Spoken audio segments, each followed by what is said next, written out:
Welcome viewers. Trump's lawyers could be stripped of their clients' privileges for their criminal attempts. Everything is explained in this video, so do well to subscribe to the channel Journal and turn on the bell notification for more vibes. He was buried in profile by attorney Donald Trump.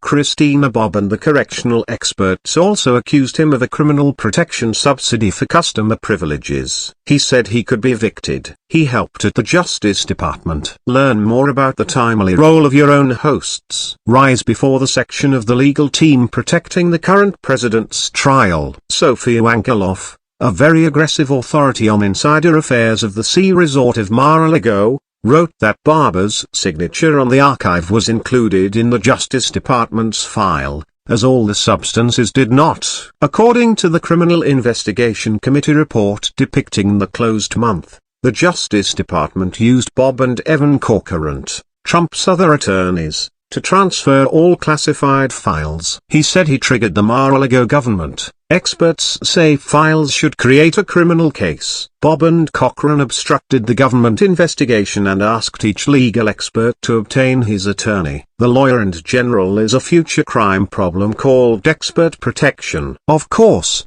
Bob is important evidence to investigate the possibility of disability and efforts to hide the files displayed in Mar-a-Lago.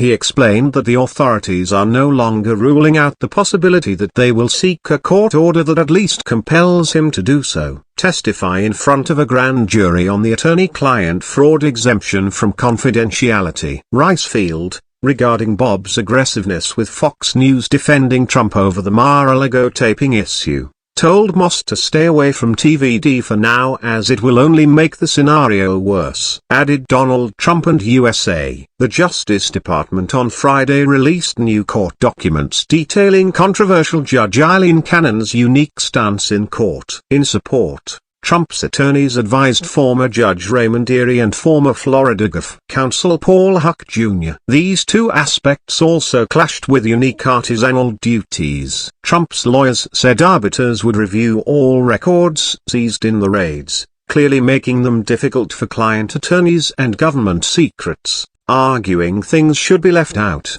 according to the New York Times. In contrast, the authorities argued that access only needed to be directed to unclassified files and no longer needed to decide whether or not this had previously been an issue for government privilege. Former Deputy Assistant Attorney General Harry Litman. Importantly, Trump tweeted, "He is not arguing that he declassified any material." Litman was once no longer the only crime expert drawing attention to the importance of the injunction. National Protection Attorney Bradley Moss wrote, "But in some other court filings, it's becoming increasingly clear that there is no evidence supporting Trump's alleged declassification order and none proof that these unique categorized archives were ever released." Former Pentagon specialist Ryan Goodman wrote, "God, I wonder why President Trump's side didn't now state that he classified bad documents and instead just said that Milch Wildline, an easy bet they're not in a false statement anymore, want to be done in court penalties and take care of fees." Quip MAGA. Once again,